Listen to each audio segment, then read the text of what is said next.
Last class में हम लोगों ने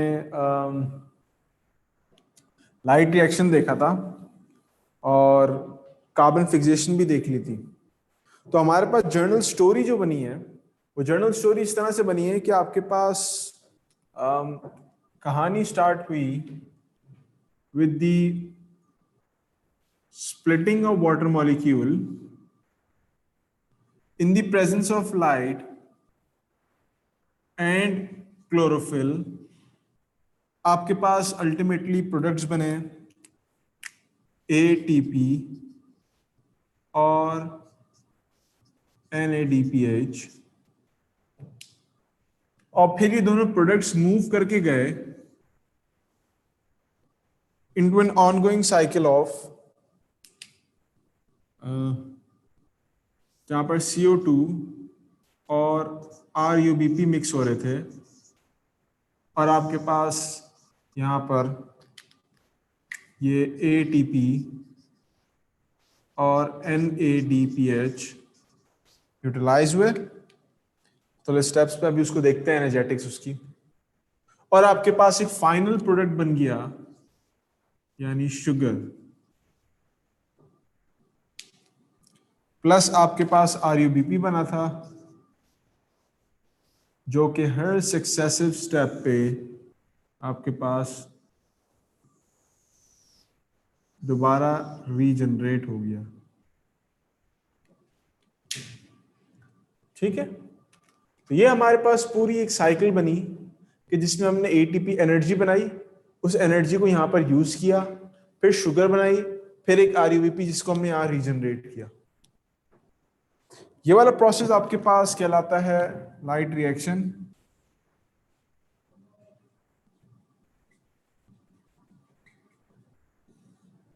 और ये प्रोसेस आपके पास कहलाता है केल्विन साइकिल या कार्बन फिक्सेशन।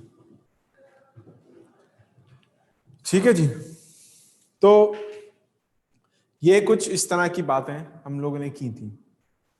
अब जरा इसकी एनर्जेटिक्स देख लेते हैं एक नजर कि आपके पास एनर्जेटिक्स क्या बनती हैं जब हम बात कर रहे होते हैं कार्बन फिक्सेशन की या डार्क रिएक्शन की। अच्छा जी, तो किसी को अगर बुक में से कोई सवाल है तो मुझसे क्वेश्चन पूछ सकता है, क्योंकि मैंने अपने पास यहाँ बुक खोली हुई है। कोई भी किसी भी किस्म का इशू है मुझसे पूछ सकते हो किसी भी चीज से रिलेटेड। ठीक है जी, तो इसकी तस्वीर ले लो ताकि मैं इससे आगे चल सकूं, क्योंकि मुझे उसकी एनर्जेटिक्स भी दिखानी है।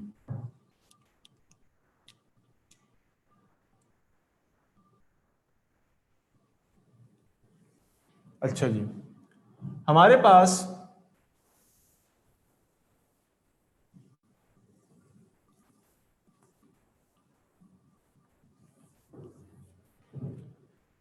केल्विन साइकिल हमने कही कि केल्विन साइकिल होती है, उसमें कहानी स्टार्ट होती है अनस्टेबल है, अनस्टेबल कंपाउंड। और उसके बाद ये कंपाउंड आपके पास एक समझो कि 3 कार्बन कंपाउंड में टूट जाता। ये 3 कार्बन कंपाउंड हम कहते हैं इसको फॉस्फोग्लिसरेट। उसके बाद इस 3 कार्बन कंपाउंड के अंदर कुछ कन्फर्मेशनल चेंजेस होती हैं, और ये 3 कार्बन कंपाउंड आपके पास यहां पर जो है वो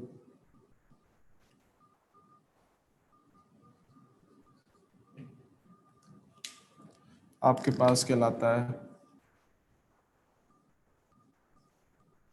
अभी सारी चीजें एक्सप्लेन करता हूं मैं क्या बना रहा हूं ये। उसके बाद फिर ये दोबारा आपके पास एक 3 कार्बन कंपाउंड है। इस 3 कार्बन कंपाउंड को हम नाम दे रहे हैं G3AP का या G3P का। यहां से आपके पास जो है वो ऊपर जाएगा फॉलोइंग सीरीज ऑफ रिएक्शंस, और आपके पास यहाँ RUBP बन जाता है। यहां पर इस पॉइंट पे आपके पास आके एक चीज निकल जाती है जिसको हम नाम दे रहे हैं 6 कार्बन कंपाउंड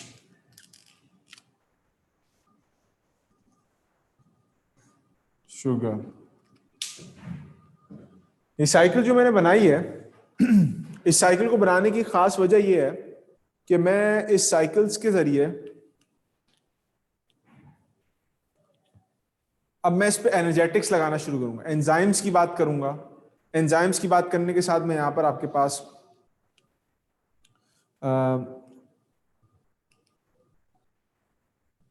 अच्छा मैं बुक्स में से बैक्टीरिया वाला पॉइंट भी नहीं देख लेता हूं। मैं इस तस्वीर में NADPH और ADP की ही स्टोरी सुनाऊंगा आप लोगों को कि इन दोनों के अंदर क्या हो रहा है।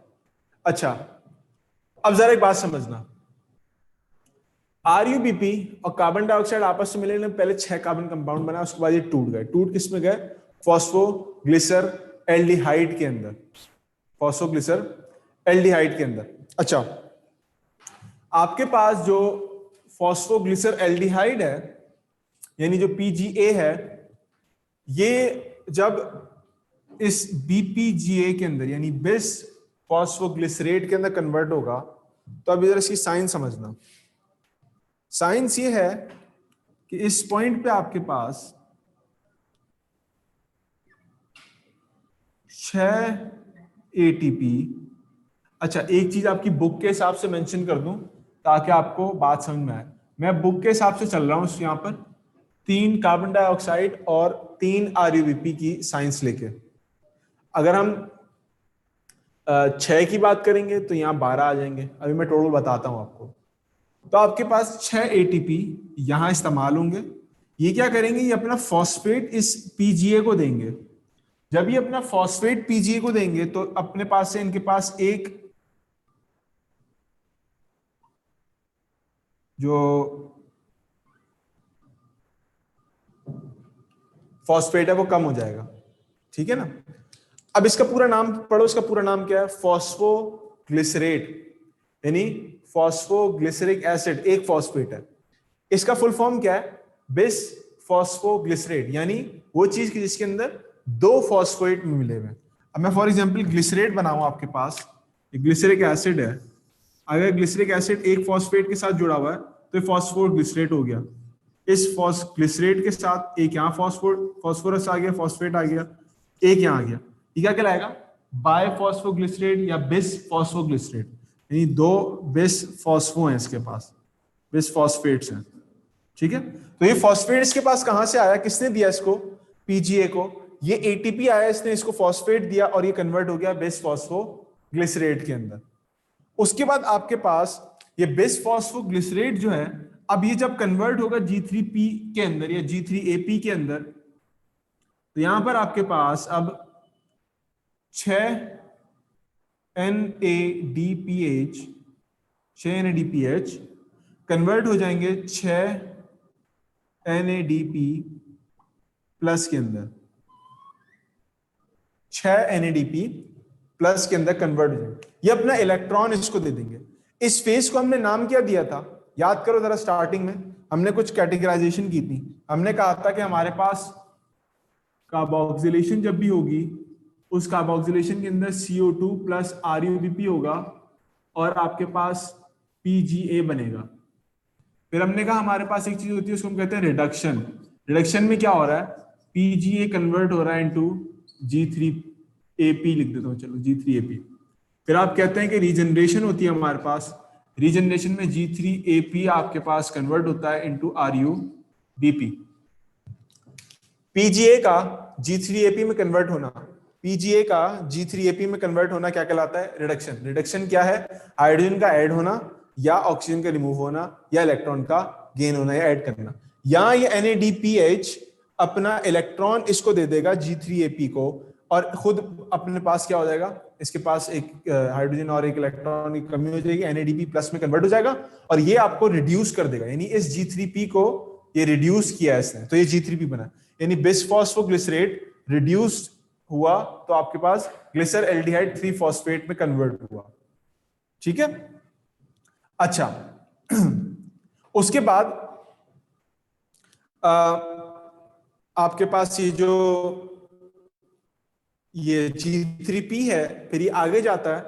उसके बाद आपके पास यहां पर 3 एटीपी दोबारा इस्तेमाल होते हैं रीजनरेशन के अंदर। कितने एटीपी? यहां पर आपके पास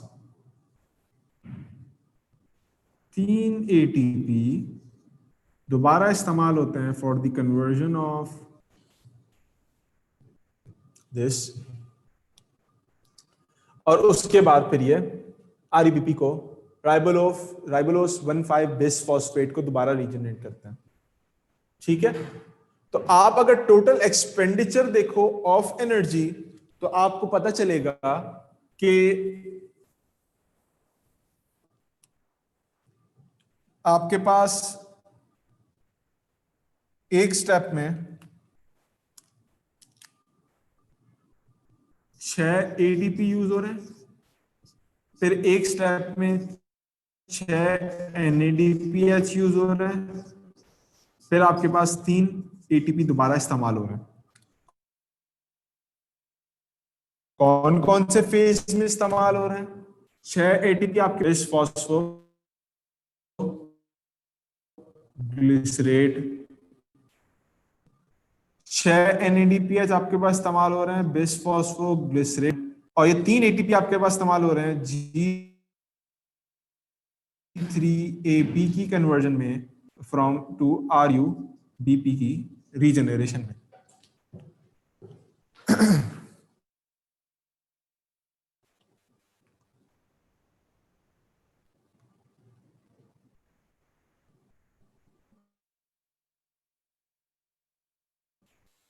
ये इंटरमीडिएट कंपाउंड है बेटा, ये बिस फॉस्फोग्लिसरेट ये इंटरमीडिएट कंपाउंड है, इसकी मैंने इसलिए बात नहीं की थी इंटरमीडिएट, क्योंकि यहां पर भी तो आपके पास इंटरमीडिएट कंपाउंड्स बन रहे होंगे ना, जब मैंने सीरीज ऑफ रिएक्शन लिखा है यहां पर भी इंटरमीडिएट कंपाउंड्स है, इसलिए उसको जिक्र नहीं किया था मैंने, और उसका जिक्र करना भी जरूरी नहीं है।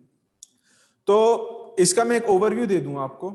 हमने कहा था ये, हाँ, ये केल्विन साइकिल ही चल रही है। मैंने पहली बार में बताया था कि केल्विन साइकिल जो है आपके पास, वो मैं 3 स्टेप्स में पढ़ाऊंगा। एक स्टेप में आपको जनरल ओवरव्यू दूंगा, दूसरे स्टेप में कार्बन नंबर की बात करूंगा, और तीसरे स्टेप में बायो एनर्जेटिक्स की बात करूंगा।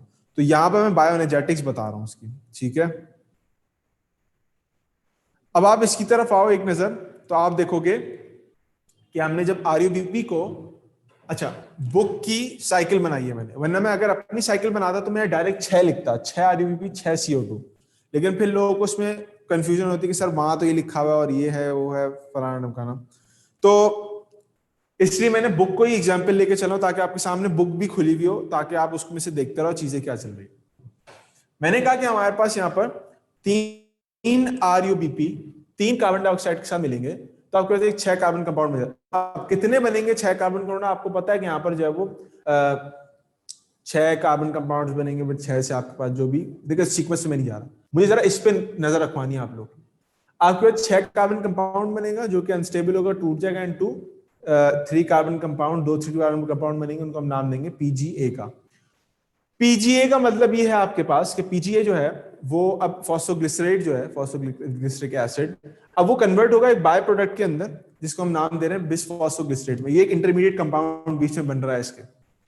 ये इंटरमीडिएट कंपाउंड में कन्वर्ट होने के लिए उसको 6 ATP चाहिए, जो 6 ADP में कन्वर्ट होंगे, और बिसफॉस्फोग्लिसरेट यानी 2 फॉस्फेट लग जाएंगे इसमें आके। एक इसके पास पहले से था, एक ATP इसको देखी जाएगा, तो आपके पास जो है वो 6 ATP रिक्वायर्ड होंगे for the conversion of glyceric acid या फॉस्फोग्लिसरिक एसिड टू बिसफॉस्फोग्लिसरिक एसिड। उसके बाद ये BPGA जो है ये अभी कन्वर्ट होगा ग्लिसर एल्डिहाइड 3 फॉस्फेट के अंदर, तो उसी कन्वर्जन के लिए इसको कुछ इलेक्ट्रॉन चाहिए ताकि रिड्यूस कर सके अपने आप को।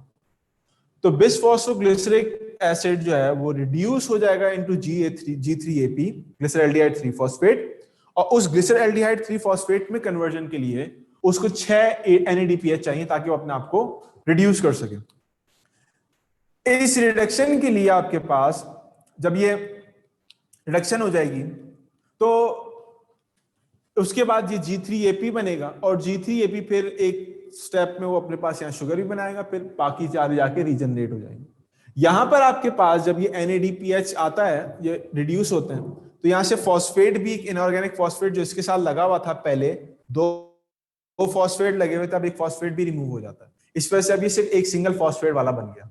अब इस सिंगल फॉस्फेट वाले कंपाउंड को अगर डबल फॉस्फेट वाले कंपाउंड में बनना है तो उसके लिए भी उसको फॉस्फेट दोबारा चाहिए। जब ये इस रीजनरेशन वाले स्टेप पे जाएगा तो यहां पर अब आपके पास ADP ATP ADP में कन्वर्ट होगी ताकि वो फॉस्फेट इस G3AP को दे, और वो G3AP single phosphate containing compound bis phosphate के अंदर कन्वर्ट हो जाए, यानी वो कंपाउंड बन जाए कि जिसमें एक कंपाउंड में 5 कार्बन भी हो और 2 फॉस्फेट भी हो। ठीक है, तो फिर आपके पास ये साइकिल इस तरह से चलती रहेगी। तो टोटल एक्सपेंडिचर जो हमने निकाला, हमने कहा कि हमारे पास 6 ATP खर्च हुई है। कहां खर्च हुई है? जब हमने फॉस्फोग्लिसरिक एसिड को बिस फॉस्फोग्लिसरिक एसिड में कन्वर्ट किया, 2 फॉस्फेट लगाई। फिर हमने कहा कि हमने NADPH 6 हमारे इस्तेमाल हुए। कब इस्तेमाल हुए? जब हमने बिस फॉस्फोग्लिसरिक एसिड को कन्वर्ट कर दिया ग्लिसरल्डिहाइड 3 फॉस्फेट के अंदर।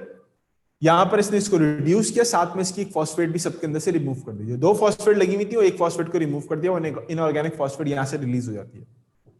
उसके बाद हमने कहा कि हमारे पास इस G3AP को सिंगल फॉस्फेट कंटेनिंग कंपाउंड को डबल फॉस्फेट वाला कंपाउंड बनाना था, तो हमने क्या किया? 3 ATP दोबारा प्रोवाइड किए।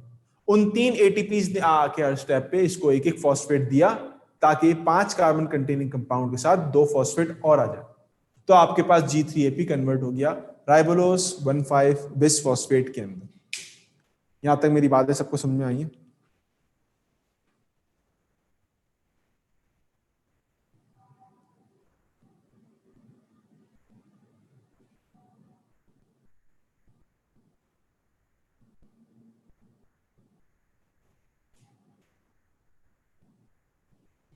अच्छा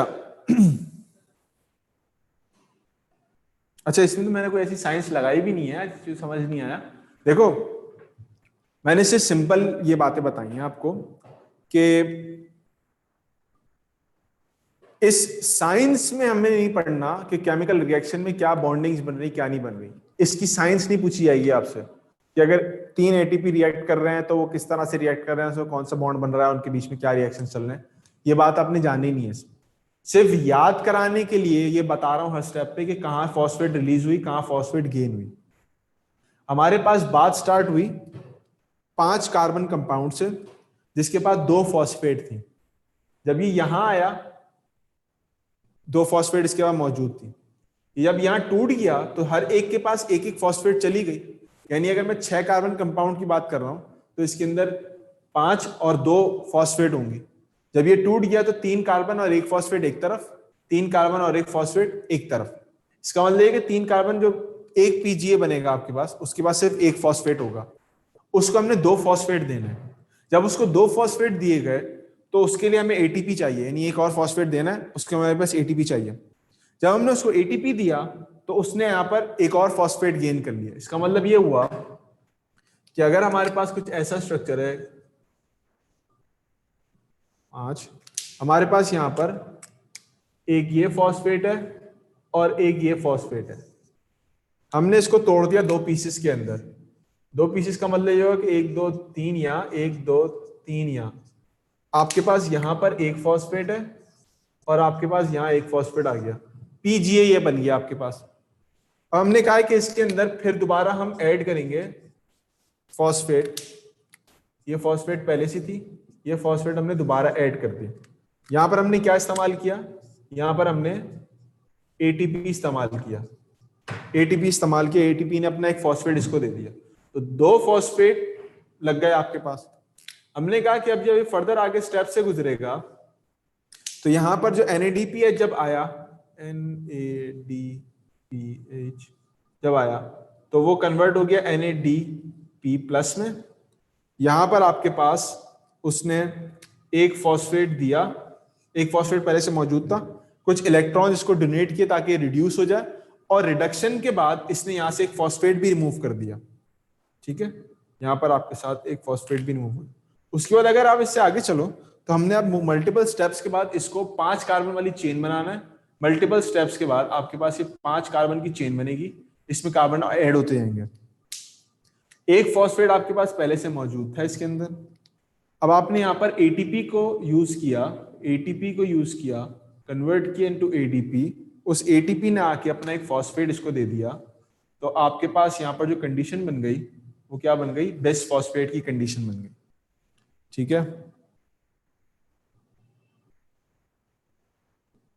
लेफ्ट वाला लास्ट कार्बन कहाँ, मतलब मैं समझा नहीं।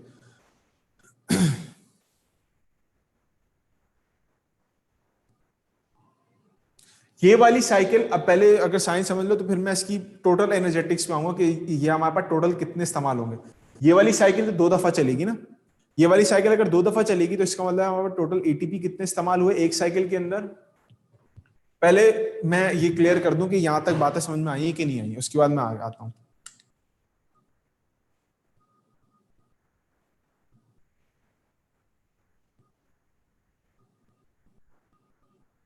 इस सब में ग्लूकोज यहाँ है, तुम लोगों को शायद इसमें अभी क्लियर नहीं हो रही बहुत सारी बातें, क्योंकि जितने सवाल आप लोग पूछते हो उतने सवाल तो किसी ने भी नहीं पूछे किसी भी ग्रुप में। अच्छा, ये साइकिल 2 दफा चलेगी। अब मैं आपको साइकिल का भी एक चक्कर बताता हूँ आके, बहुत आसान तरीके से, मुझे उसमें टाइम लगेगा लेकिन मैं उसमें एक चीज बताता हूँ। पहले समझ लो एनर्जेटिक्स, फिर आपके शायद तमाम समझ, क्योंकि अभी भी लोग मुझसे पूछ रहे हैं कि सर यहाँ पर शुगर कहाँ से बन रही है और शुगर कौन से स्टेप पे आ रही है, शुगर है। अब जरा पहले एनर्जेटिक्स की बात समझो, उसके बाद मैं आगे चलूंगा। हमने यहाँ बात की कि हमारे पास टोटल एटीपी कितने बन रहे हैं, हम कहते हैं हमारे पास टोटल एटीपी 9 एटीपी टोटल बन रहे हैं, टोटल 9 एटीपी बन रहे हैं, और हमारा टोटल 6 एनएडीपीएच बन रहे हैं। इसके ऊपर फोकस करो, मैंने यहाँ बात की 3 कार्बन डाइऑक्साइड और 3 आरईबीपी। इसका मतलब ये कि हमने पहले बात की थी कि साइकिल जो है हमेशा 6 दफा चलेगी। 3 दफा 6 का मतलब ये कि 6 कार्बन डाइऑक्साइड आएंगे और 6 आरईबीपी आएंगे। 6 दफा चलने का मतलब ये है कि आप इन सबको मल्टीप्लाई कर लो, यानी अब ये साइकिल, ये वाली साइकिल 2 दफा चलेगी, जब 3 आ गए तो 3 दफा एक और आएंगे, तो आपके पास जो टोटल निकलता है,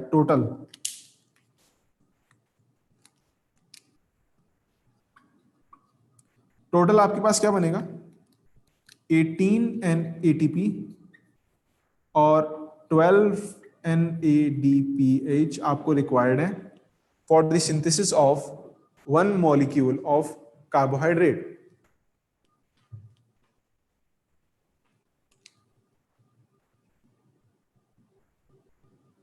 अच्छा, इसमें 10 किसको नजर आ रहा है, 10 कहां से आ गए भाई?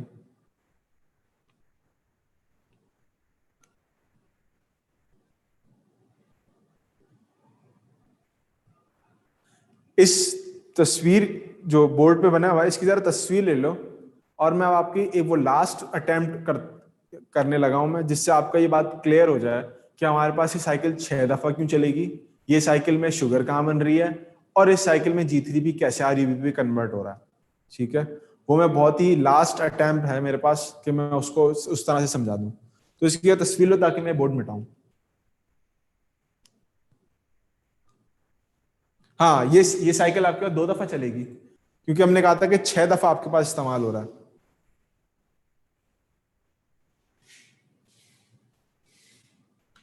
ये शुगर ये बन रही है ना आपके पास, यहां से शुगर बाहर निकल रही है।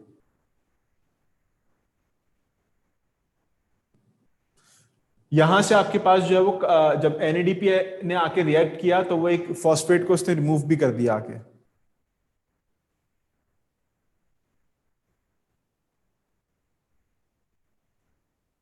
दो एटीपी बनाता है और कुछ के मुताबिक 1.5 एटीपी बनाता है वो, लेकिन वो डिपेंड करता है कि वो किस सिचुएशन की बात है। ये थोड़ी सी हायर स्टैंडर्ड की बात कर रहा हूं मैं, लेकिन आपकी बुक के एतबार से एक एटीपी 2 एनएडीपीएच बनाता है, तो हम उसी के हिसाब से इसको स्टडी करेंगे। ठीक है ना,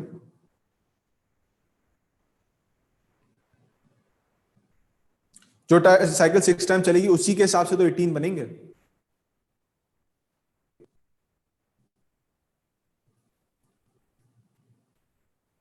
बस इंशाल्लाह इसके अंदर स्टेप्स और ये चीजें याद रख लो, वो बड़ा इजी हो जाएगा आपके लिए। जज़ाकल्लाह। अच्छा, तो इसकी तस्वीर वगैरह ले ली सामने, सामने तो नहीं आ रहा मैं, अच्छा ले लो।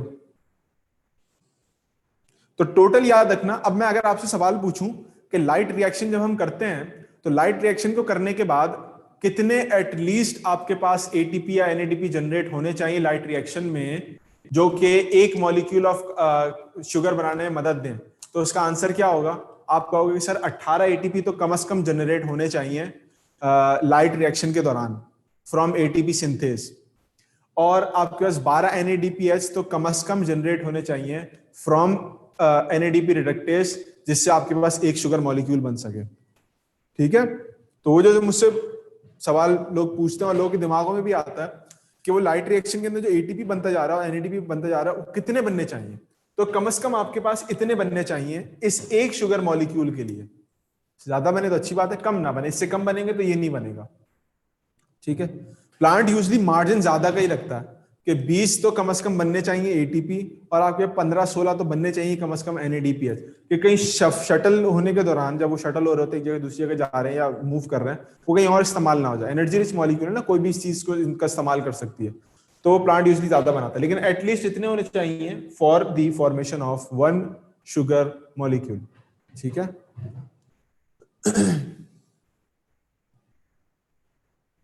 ये वाली साइकिल आपके पास 2 टाइम चलेगी, 3 वाली साइकिल 2 टाइम चलेगी, 6 वाली साइकिल तो एक ही बार चलेगी। ठीक है, ये टोटल आपके पास, इसको मैं लिख दूं, एटीपी और एनएडीपीएच ये जितने भी हैं, एक मॉलिक्यूल ऑफ शुगर, या एक मॉलिक्यूल ऑफ ग्लूकोज लिखना ज्यादा बेहतर है, मॉलिक्यूल ऑफ शुगर लिखना सही नहीं है टेक्निकली। एक मॉलिक्यूल ऑफ ग्लूकोज बनाने के लिए इस्तेमाल होता है ये। अच्छा, एक मॉलिक्यूल ऑफ शुगर क्यों नहीं लिखा? क्योंकि प्लांट के अंदर यूजली सुक्रोज बनती है, सुक्रोज में तो यहाँ 12 आ जाएंगे, यहाँ 12 आ जाएंगे, तो ये नंबर बढ़ जाएगा आपके पास। ठीक है, तो एक अलग स्टोरी है।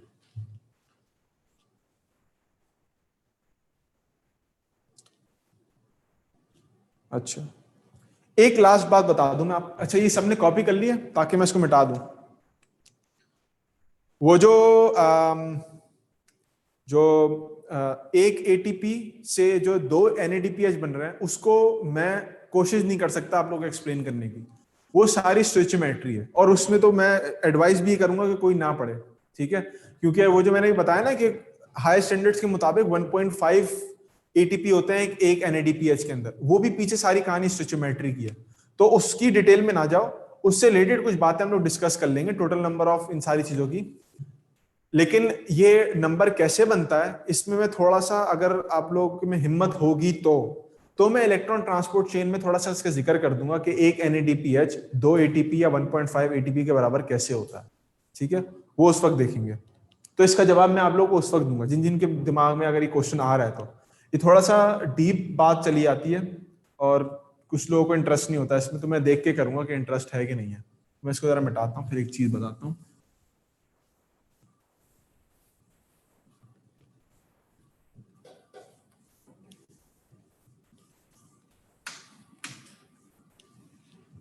अच्छा जी,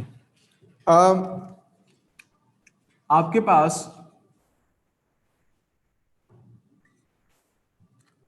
5 कार्बन आए आरयूबीपी से, 1 कार्बन आया कार्बन डाइऑक्साइड से।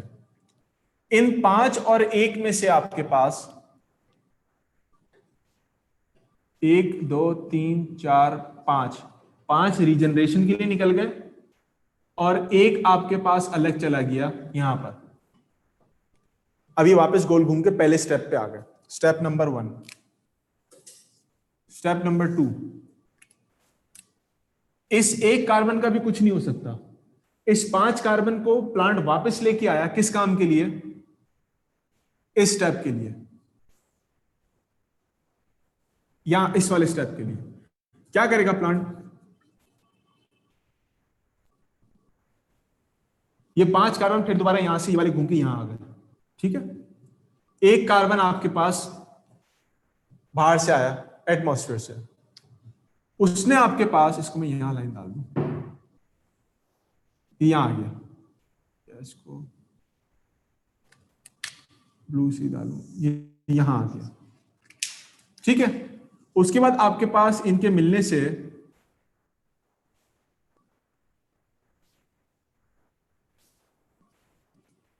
अच्छी है। अब आपके पास ये कार्बन दोबारा अलग साइड पे चला गया एक और। स्टेप नंबर 3, यहां पर आपके पास जो ReBP आएगा और कार्बन डाइऑक्साइड आया, ये ReBP फिर दोबारा यहां रीजनरेट हो गया इस काम को चलाने के लिए, यानी स्टेप नंबर 3 को चलाने के लिए। जब ये दोनों आपस में जुड़ेंगे तो आपके पास 6 कार्बन की चेन बनेगी, उसमें से आपके पास 5 कार्बन अलग और ये 1 कार्बन अलग। इसके ऊपर फोकस करना, मैं निकालता जा रहा हूं बाहर।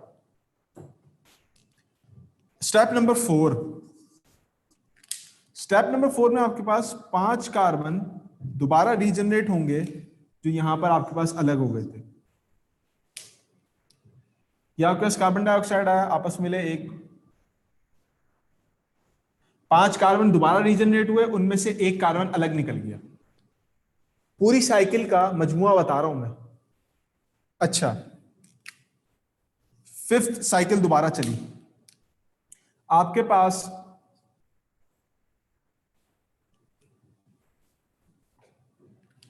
ये वाला स्ट्रक्चर, ये वाला जो ReBP 5 कार्बन थे दोबारा रीजनरेट हो गए फॉर 5th साइकिल।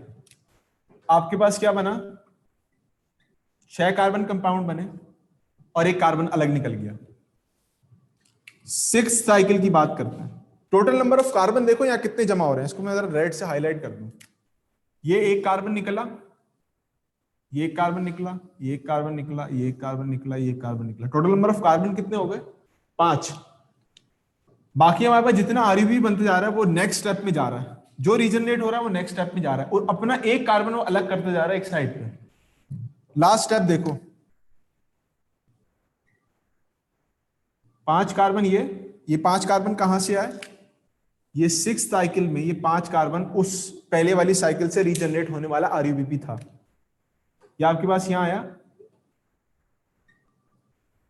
5 कार्बन ये, और आपके पास निकल गया एक और कार्बन यहां पर। अब जरा मुझे यहां तक अगर सबको समझ में आया तो मुझे बताओ, मैं इससे आगे चलूं। मैंने कोई बात नहीं की, मैंने सिर्फ सिंपल कहा कि जब ReBP कार्बन डाइऑक्साइड के साथ आके मिलेगा तो आपके पास 6 कार्बन कंपाउंड जनरेट होगा, उसमें से 1 कार्बन अलग निकल जाएगा, 5 कार्बन वापस रीजनरेट हो जाएंगे फॉर साइकिल नंबर 2।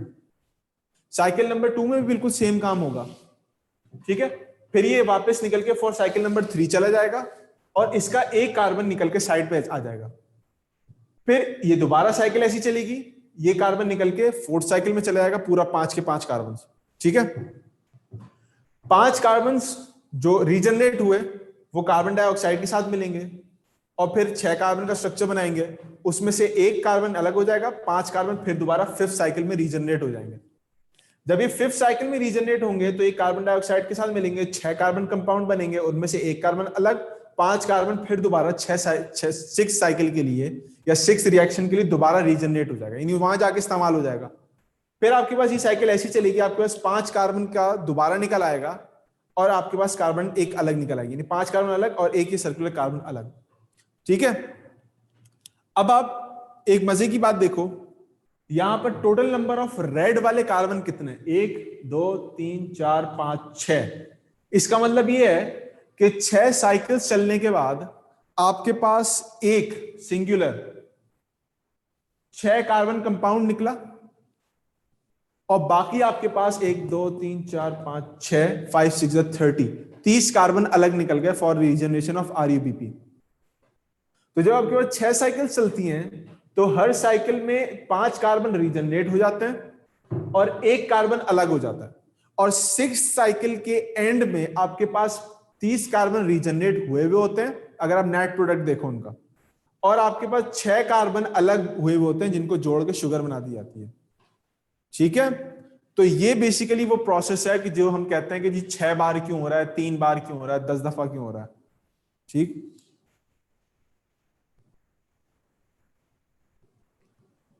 ठीक है ना। तो ये बात थी, अगर किसी को अभी भी, ये मेरी लास्ट अटेम्प्ट है इस बात को समझाने के लिए कि 6 क्यों लिखा है हमने। बस अच्छी बात है अगर बातें रट गई तो। अच्छा, किसी का सवाल है कि हमारे पास ATP रिक्वायर्ड 18 है और 12 तो 30 हो रहे हैं, मतलब नहीं नहीं नहीं नहीं 36 एटीपी वाली जो बात है ना वो अभी इस्तेमाल नहीं हो रही है। तो लाइट रिएक्शन और डार्क रिएक्शन चल रहा है, वो तो कार्बन फिक्सेशन के वो उसमें से निकलती है, रेस्पिरेशन में से। वो एक अलग सिचुएशन है, वो ये इसको उसके साथ मत जोड़िएगा। वो जो 36 कार्बन वाली बात है वो हमारे पास रेस्पिरेशन में होती, यहां नहीं होती। ठीक है, कॉपी कर लो ताकि मैं इससे आगे चलूं। अब मैं इससे आगे थोड़ी सी मुश्किल बातें करने लगूंगा, इस वजह से मैं थोड़ा सा हल्का हाथ रखा हुआ था अभी।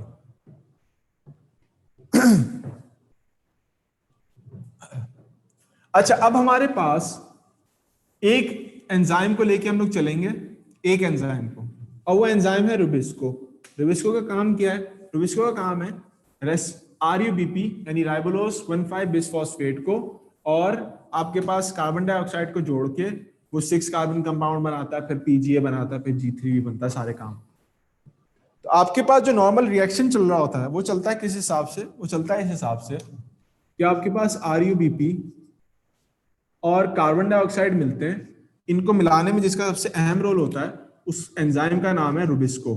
रुबिस्को एक एंजाइम है, ठीक है। ये रुबिस्को क्या करेगा आपके पास? या आपके पास पीजीए बनाएगा, या आपके पास G3P बनाएगा, और अल्टीमेटली आपके पास शुगर वगैरह बन जाती है। ये सिंपल रिएक्शन लिखा मैंने, क्योंकि हमारे पास पहला स्टेबल प्रोडक्ट 3 कार्बन से मुश्तमिल है,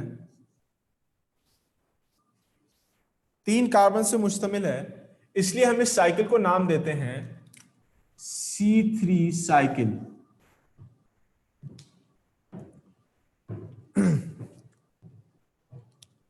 मैंने कहा कि हमारे पास जब पहला स्टेबल प्रोडक्ट जो बन रहा है आरयूबीपी और CO2 के जुड़ने के बाद, वो फॉस्फोग्लिसरेट है या फॉस्फोग्लिसरिक एसिड है। चूंकि ये पहला स्टेबल प्रोडक्ट 3 कार्बन से मुश्तमिल है, इसलिए हम इस साइकिल को C3 साइकिल कहते हैं। ये कोई मुश्किल बात तो नहीं कि मैंने थोड़ी सी?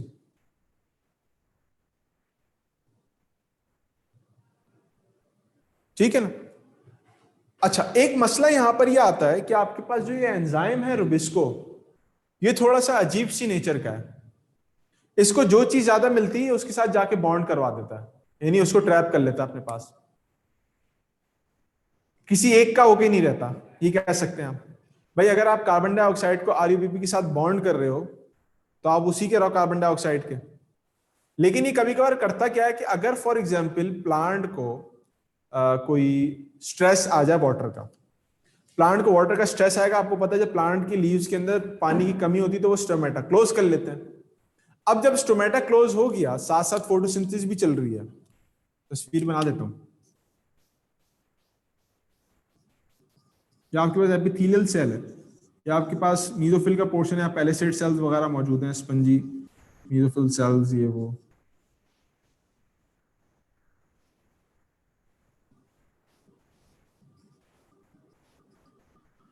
अब आप देखो एक चीज, मिसाल के तौर पे अंदर जो है वो कार्बन डाइऑक्साइड एंटर होना शुरू हुई सेल के अंदर, CO2।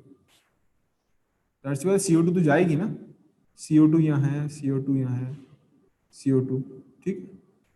प्लांट के अंदर स्टोमेटास के थ्रू CO2 मूव कर रही है। प्लांट ने उस CO2 का यानी कार्बन डाइऑक्साइड को यहाँ आरयूबीपी के साथ बाइंड करने में इस्तेमाल कर लिया, शुगर बना ली।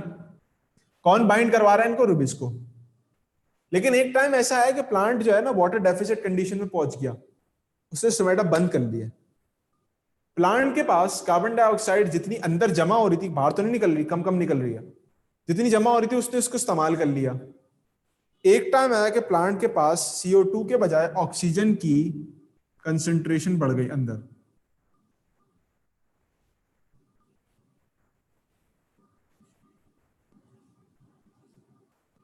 ऑक्सीजन की कंसंट्रेशन बढ़ गई अंदर। ऑक्सीजन की कंसंट्रेशन कैसे बढ़ेगी? कुछ लोगों के सवाल दिमाग में सवाल आएगा कि सर ऑक्सीजन की कंसंट्रेशन अंदर कैसे बढ़ सकती है? कार्बन डाइऑक्साइड की बढ़नी चाहिए, प्लांट तो रेस्पायर भी तो कर रहा है। तो उसके लिए अर्ज ये है कि प्लांट फोटोसिंथेसिस कर रहा है, ऑक्सीजन भी तो प्रोड्यूस कर रहा है वाटर तोड़ने के बाद, तो प्लांट के अंदर ऑक्सीजन अंदर जमा होना शुरू हो जाएगी, जो कि कहीं इस्तेमाल नहीं हो रही, बाहर नहीं जाएगी तो अंदर जमा होगी। रुबिस्को क्या करता है, जब रुबिस्को को कार्बन डाइऑक्साइड की कमी महसूस होती है और ऑक्सीजन की कमी, ऑक्सीजन ज्यादा लगती है, तो वो इस कार्बन डाइऑक्साइड की जगह पे रुबिस्को को बाइंड करना शुरू कर देता है ऑक्सीजन के साथ। बजाय CO2 के अब उसने ऑक्सीजन को बाइंड करना शुरू कर दिया। काम कौन कर रहा है? वही अपना पुराना रुबिस्को।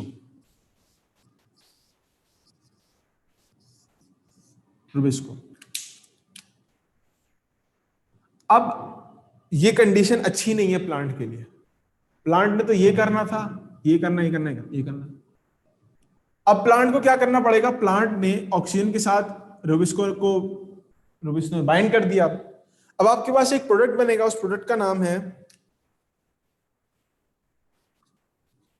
फॉस्फोग्लाइकोलेट बजाय फॉस्फोग्लिसरेट के।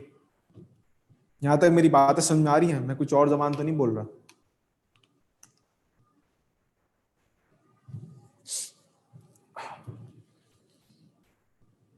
आसान बात की ना मैंने कहा कि उसने बजाय कार्बन डाइऑक्साइड के उसको ऑक्सीजन ज्यादा मिली, उसने ऑक्सीजन के साथ बाइंड कर लिया।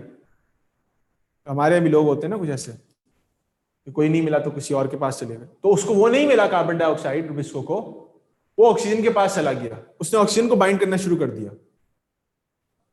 उसके नतीजे में आपके पास बनना चाहिए था फॉस्फोग्लिसरेट, यहां जो बन रहा था, लेकिन यहां कुछ और प्रोडक्ट बन गया, उसका नाम है फॉस्फोग्लाइकोलेट। ठीक है। अब फॉस्फोग्लाइकोलेट जो है वो प्लांट के लिए इस्तेमाल के काबिल नहीं है, प्लांट को उसको कन्वर्ट करना पड़ेगा। तो plant after series of reactions इस ग्लाइकोलेट को कन्वर्ट करता है ग्लिसरेट के अंदर, ग्लिसरेट को कन्वर्ट करता है फॉस्फोग्लिसरेट के अंदर, और फिर वो आपके पास G3P बनाता है।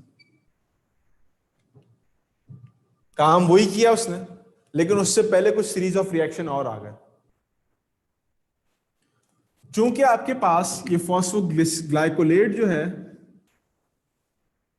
ये 2 कार्बन कंपाउंड है, इस वजह से हम इस साइकिल को C2 ऑक्सीडेटिव साइकिल भी कहते हैं, और इसका एक दूसरा नाम है, वो नाम है फोटो रेस्पिरेशन।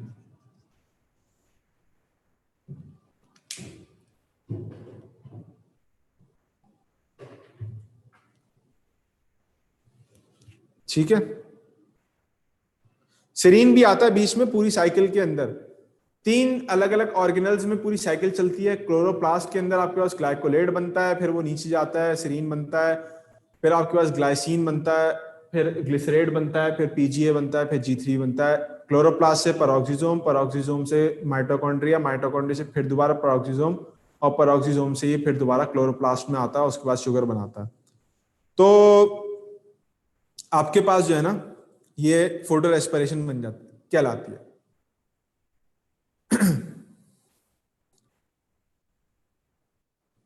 ये यूजफुल कहां से हुआ? ये तो वेस्टफुल प्रोसेस हुआ ना। देखो यहां पर उसको सीधा सीधा PGA बना के G3P और शुगर बन रही थी, वो फॉस्फोग्लाइकोलेट बना रहा है। फॉस्फोग्लाइकोलेट से उसको इतनी सीरीज ऑफ रिएक्शन में कन्वर्ट करना पड़ रहा है, उसको 3 अलग अलग ऑर्गेनल्स में मूव करता है। यानी क्लोरोप्लास्ट में तो ये बन गया, अब ये पेरोक्सिसोम्स में जाएगा, फिर माइटोकॉन्ड्रिया में जाएगा, फिर दोबारा माइटोकॉन्ड्रिया से पेरोक्सिसोम, और फिर क्लोरोप्लास्ट में आएगा, फिर ग्लिसरेट से आपके पास जो है वो फॉस्फोग्लिसरेट बनेगा, फिर G3 बनेगा, फिर शुगर बनेगा। इतना लंबा प्रोसेस है, इतनी एनर्जी लगेगी उसके अंदर।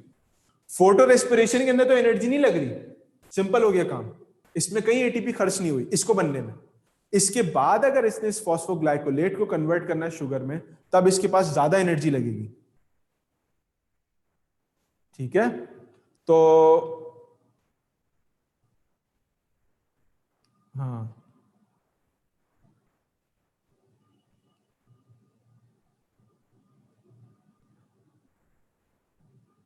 नहीं, आपके पास फॉस्फोग्लाइकोलेट ही बनेगा, और उसके बाद ग्लिसरेट और PGA और G3P वगैरह बनेगा।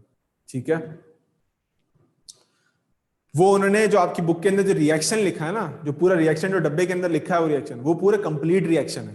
जैसे हम लाइट रिएक्शन पढ़ते हैं, अब लाइट रिएक्शन के अंदर आपके पास ऑक्सीजन और कोई लिख दे सीधा सीधा कि भाई लाइट रिएक्शन क्या, पूरा फोटोसिंथेसिस क्या है, CO2 plus H2O gives out sugar plus oxygen. अब कोई बोले कि शुगर के साथ तो ऑक्सीजन रिलीज ही नहीं होती, ये क्या कहानी है? ऑक्सीजन तो रिलीज होती है लाइट रिएक्शन के अंदर, शुगर बनती है डार्क रिएक्शन के अंदर। तो आप कहोगे सर ये इक्वेशन है, इसको उन्होंने साथ मिला के पूरा फॉर्मुलेट किया। वैसे आपकी बुक के अंदर पूरी एक इक्वेशन फॉर्मुलेटेड लिखी हुई है, ठीक है? या ये मेरी बात समझ में आ गई? हाँ बिल्कुल ऐसे ही फोटोसिंथेटिक आउटपुट आपका कम हो जाता है। वो जो लाइट रिएक्शन में जितनी आपने एनर्जी बनाई थी ना, वो फिर एनर्जी इन स्टेप्स में इस्तेमाल होने लगती है। यहाँ पर स्टेप एनर्जी इस्तेमाल होनी थी वो 18 ATP और 12 NADPH। अब आपको ज्यादा एनर्जी चाहिए होगी for the formation of 1 molecule of carbohydrate, ठीक है? ठीक, अब मैं इससे आगे चल रहा हूं। अच्छा एक बात याद रखना, फोटो रेस्पिरेशन आपके पास होती ही सिर्फ C3 प्लांट्स के अंदर है, यानी उन प्लांट्स के अंदर 90% ऑफ प्लांट्स पूरी दुनिया में जो पाए जाते हैं वो C3 प्लांट्स हैं आपके, वो वाले जो नॉर्मल हमने पढ़ी थी। अब जरा इससे एक स्टेप आगे चलते हैं, बल्कि टाइम ऑलमोस्ट आपका एंड हो गया, तो हम इंशाल्लाह नेक्स्ट क्लास में इसको कंटिन्यू करेंगे, ठीक है? क्योंकि मैं स्टार्ट कर दूं फिर बात समझ में ना सवाल होंगे बहुत सारे। तो C2 साइकिल कितनी बार चलती है? एक ही बार चलती है वो। जब एक बार G3 भी बन जाएगा तो आपके पास यहाँ केल्विन साइकिल PGA बनेगा तो केल्विन साइकिल स्टार्ट हो जाएगी सिंपली आपकी। उससे पहले तक जो है वो अपने एक ही बार बनती है वो, और उसके सूरत में उसके बाद जो भी चीजें आ रही होती है उसको करने की कोशिश करता है, कार्बन डाइऑक्साइड बनाता है ताकि कार्बन डाइऑक्साइड प्रोड्यूस करके वो काम करे। हाँ अगर 6 कार्बन डाइऑक्साइड चाहिए उसको इस लेवल पे, और यहाँ पर उसने एक O2 को बाइंड किया है, तो फिर वो साइकिल 6 बार चलेगी पूरी, ठीक है? तो आपने उस पूरी डिटेल्स में नहीं जाना, ये आपका छोटा सा डिब्बा था जिसको मैंने एक्सप्लेन कर दिया यहाँ पर खोल के बुक के अंदर।